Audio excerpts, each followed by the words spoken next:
성부와 성자와 성령의 이름으로 말씀 전하겠습니다. 모두 자리에 앉아주세요. 새해 첫 한국어 미사네요. 새해도 여러분 삶 가운데 주님의 축복이 풍성하시길 바랍니다. 새해가 되면 우리는 자연스럽게 멈춰서서 묻게 됩니다. 나는 누구인가? 하나님께서 이 새해 나를 어떻게 부르실 것인가? 오늘 우리가 듣는 마테오 복음은 예수님의 공생애가 본격적으로 시작되기 직전의 장면을 전합니다. 예수님께서 요르단강으로 오셔서 요한에게 세례를 받으십니다. 죄가 없으신 분이 왜 회개의 세례를 받으셔야 했을까요? 예수님의 대답은 매우 짧고 분명합니다. 모든 의를 이루기 위해 지금은 이렇게 하는 것이 옳다.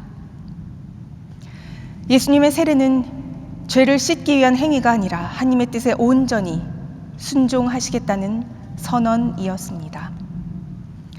예수님은 이 순간 인간의 자리 한가운데 내려오셔서 우리와 완전히 하나가 되십니다. 그리고 그 순종의 자리에서 하늘이 열립니다. 예수님께서 물에서 올라오실 때 성령이 비둘기 모양으로 내려 예수님 위에 임하십니다. 그리고 이어서 하늘로부터 음성이 들려옵니다. 이는 내 사랑하는 아들, 내 마음에 드는 아들이다. 이 장면은 삼위 하느님의 깊은 교제를 보여줍니다. 아버지는 아들을 사랑한다고 선언하시고 성령은 예수님 위에 임하십니다. 이렇게 예수님의 사역은 인간적인 열심이나 능력에서 시작되지 않습니다. 사랑받는 존재라는 정체성과 성령님의 임재에서 시작됩니다. 이 사실은 우리에게도 매우 중요한 메시지를 전하죠. 예수님의 사역이 그러했듯 우리의 신앙과 삶 역시 우리의 준비나 능력에서 시작되지 않습니다. 세례 안에서 우리는 먼저 하나님의 사랑을 받는 존재로 불림받았고 성령의 임재 안에서 살아가도록 부름받았습니다. 여기서 복음은 분명히 말합니다. 우리가 감당하는 모든 삶의 부르심은 먼저 주어진 하느님의 은총과 사랑받는 자녀라는 정체성에서 흘러나옵니다. 우리가 세례를 받을 때 우리는 단순히 물로 씻김을 받은 것이 아니라 그리스도의 죽음과 부활에 참여하고 성령을 선물로 받습니다. 그리고 하나님께서는 우리 각자를 향해 이렇게 말씀하십니다. 너는 내 사랑하는 자녀다. 너로 인해 내가 기쁘다.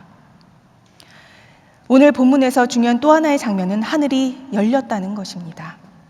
하늘은 예수님이 무언가를 증명했기 때문에 열린 것이 아니죠. 순종의 자리, 겸손의 자리에서 하나님께서 하늘을 여셨습니다.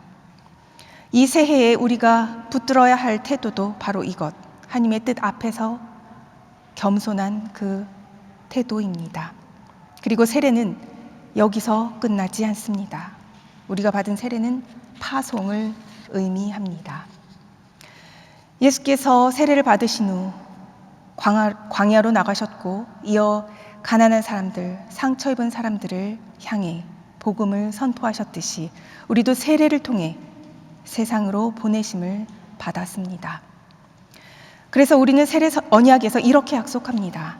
그리스도의 복음을 말과 행실로 전하겠다고. 모든 사람 안에서 그리스도를 섬기겠다고. 그리고 정의와 평화를 추구하며 모든 인간의 존엄성을 지키겠다고. 이 약속들이 얼마나 무거운 건지 우리는 잘 알고 있습니다. 그래서 우리는 혼자서 하겠다고 말하지 않습니다. 하나님의 도우심으로 그렇게 하겠다고 고백하죠. 예수님의 세례가 복음서에서 이렇게 귀하게 그려지는 중요한 이유는 그것이 우리의 세례로 이어지기 때문입니다. 자신의 세례식을 기억하는 분도 계실 테고 그렇지 못한 분도 계실 텐데 우리가 받은 세례는 단순히 물로 받은 세례가 아니라 성부와 성자와 성령의 이름으로 받은 귀한 세례입니다. 지난 주일에 우리 세안이도 세례를 받았는데 나중에 세안이는 기억 못하겠죠? 그러나 그 자리에 있던 우리는 기억할 겁니다. 우리는 오늘 우리가 사는 현실 속에서 오늘의 말씀을 들어야 합니다. 우리는 미국과 한국의 두 문화와 두 역사, 두 사회의 아픔과 희망을 동시에 품고 살아가는 사람들입니다. 미국 사회 안에서는 분열과 갈등, 인종과 이민자의 문제, 가난과 폭력, 정치적 긴장이 계속되고 있습니다. 한국을 바라보면 여전히 분단의 현실 속에서 갈등, 불안, 상처가 반복되고 있고 세계 곳곳에서는 전쟁과 난민, 기후위기와 경제적 불평등으로 인해 수많은 이들이 존엄을 위협받고 있습니다. 이러한 상황 속에서 우리의 세례 언약은 결코 추상적인 말이 아닙니다. 모든 사람 안에서 그리스도를 섬기겠다는 고백은 나와 생각이 다르고 배경이 다른 사람 안에서도 그리스도를 보겠다고 결단하는 것입니다.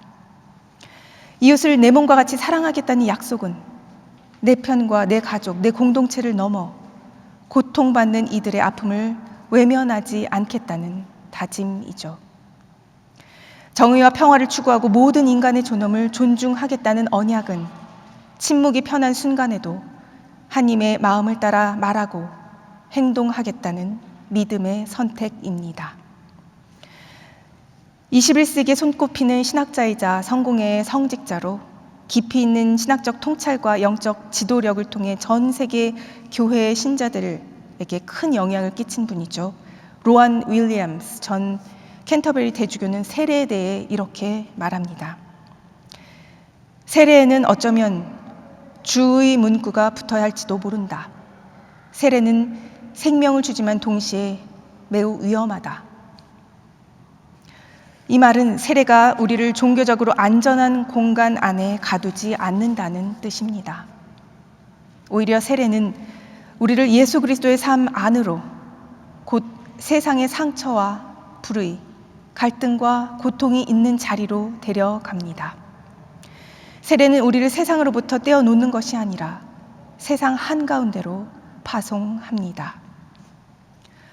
로안 윌리엄스는 또 이렇게 말하죠. 세례는 타락한 세상에서 도피하게 만드는 것이 아니라 그 세상 속으로 더 깊이 들어가 이웃과 더 가까이 살도록 우리를 부른다. 이것이 바로 우리가 세례 때 하나님 앞에서 한 약속의 의미입니다. 우리는 모든 사람 안에서 그리스도를 섬기고 이웃을 내 몸과 같이 사랑하며 정의와 평화를 추구하고 모든 인간의 존엄을 존중하겠다고 서약했습니다. 그리고 이 약속은 우리의 힘으로가 아니라 하나님의 도우심으로 살아내겠다고 고백했습니다. 세례는 우리를 침묵 속에 숨기지 않고 책임 있는 그리스도인으로 세상 앞에 세웁니다. 예수님께서 세례를 받으실 때 하늘이 열리고 성령이 내려오며 아버지의 음성이 들렸습니다. 삼위 하느님이 함께 드러난 그 장면처럼 우리의 세례 역시 하늘과 땅, 예배와 삶을 나누지 않습니다. 그러므로 우리가 말씀과 성찬, 기도 안에 있지 않고 성령의 인도하심에 깨어있지 않다면 우리는 이미 받은 세례의 능력을 경험하지 못한 채 살아갈 수도 있습니다. 새해를 맞이하며 매일의 삶 속에서 우리는 다시 묻습니다. 나는 세례받은 사람답게 살고 있는가? 나는 성령의 도우심을 구하며 그리스도의 몸으로 이 세상 안에서 살아가고 있는가? 세례는 끝난 사건이 아니라 오늘도 우리를 부르는 하나님의 현재형 은총입니다. 우리는 세례받은 사람들로서 성령의 인도하심을 따라 이 세상 한가운데서 그리스도의 몸으로 살아가도록 부름받았습니다. 큰 일을 하지 못할지라도 작은 친절과 정직한 말, 연약한 이들을 향한 연대와 기도 속에서 우리는 이미 복음을 살아내고 있습니다. 사랑하는 여러분, 예수께서 선포하신 말씀이 여전히 현재형인 것과 같이 우리의 세례 언약 또한 마찬가지입니다. 이 새해 시작에 우리는 다시 세례의 자리로 부름받습니다. 우리가 누구인지, 누구에게 속하는지, 그리고 왜 세상으로 보내졌는지를 기억하라는 부르심입니다. 하늘이 열리고 성령이 임하며 하나님께서 기뻐하신다고 선언하신 그 은총의 순간이 오늘 우리에게도 새롭게 주어지기를 바랍니다. 그리고 우리 모두가 담대히 고백할 수 있기를 바랍니다. 주님, 저는 제 힘으로는 할 수 없습니다. 그러나 하나님의 도우심으로 하겠습니다. 성부와 성자와 성령의 이름으로 말씀 전했습니다.